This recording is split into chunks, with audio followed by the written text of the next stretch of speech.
Welcome to Back to the Bible. Week 2, Peace.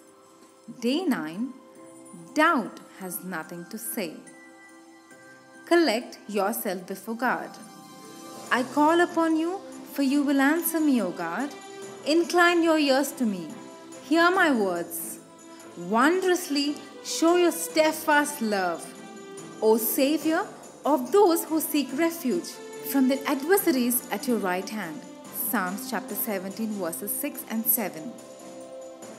God's promise for today. Luke chapter 1 verses 22. And when he came out, he was unable to speak to them. And they realized that he had seen a vision in the temple. And he kept making signs to them and remained mute. Consider today's truth. Lost for words. What's the longest you have ever gone without speaking? Whether it was a medical issue or a personal choice in a time of solitude. You know, being silent is hard. Daily we use our voice to communicate needs, instructions, intentions, opinions and feelings. If required, we can communicate by other means, but speaking is personal. We are known by our voice. When we can't speak, we mute part of ourselves. Stuck dumb. Gabriel was sent to give good news to Zechariah. The very thing he and Elizabeth prayed for would happen. They would have a child. If he had received this angelic visit years ago, Zechariah's reaction may have been different. But he and Elizabeth were past the years of pregnancy. Zechariah challenged Gabriel's message with the fact of the age. The problem was, Zechariah wasn't considering all the facts. He ignored the fact of an angelic visitation from the one who stands in the presence of God. He skipped past the example of Abraham and Sarah.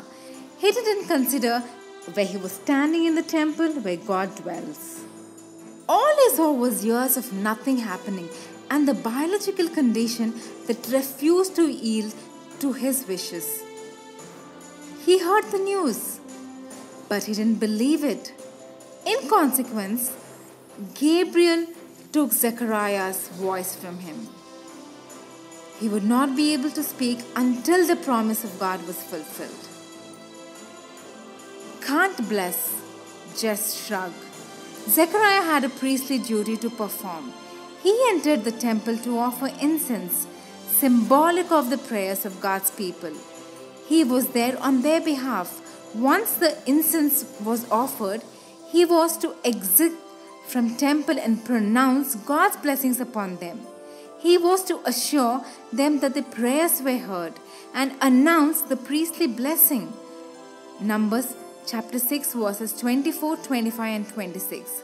He couldn't do it. He had no voice and therefore the people had no pronounced blessings. You can imagine the confusion. The crowd knew something happened, but Zechariah was unable to do what was needed. Obviously, Zechariah had other means of communication. He probably wrote the details of Gabriel's message when he got home to Elizabeth. But what matters in this text is this: the blessing that should have been declared upon the people wasn't. Why? Because doubt has nothing to say. Christmas is a time in which the old story is just too difficult for some to believe. Doubt is a gag. When we don't believe the good news that God is granting us, we too have nothing to say. We are stifled from praise, gratitude or blessing. We have nothing encouraging or promising to voice to our family, friends or co-workers. What could be shared as hope in God's promises is muffled because we don't believe them ourselves. Doubt is more than silence. It is an obstacle to peace. receive God's promise. Faith is a means of a salvation. It is also the root and reason for sharing good news from God. We are reminded that whatever good we have to say in this world springs out of faith. I believe and so I speak. 2 Corinthians chapter 4 verses 13. Everyone's faith has vulnerabilities, room to grow. Lord, I believe, help my unbelief. Mark chapter 9 verse 25. Where do you want God to increase your faith? In His power, faithfulness, wisdom, mercy, grace, or justice? As our faith convictions grow in God, we have good news to proclaim about God. Reflect with God. Consider the truth of Luke chapter 1 verses 22 and respond to this teaching with prayer. God bless you.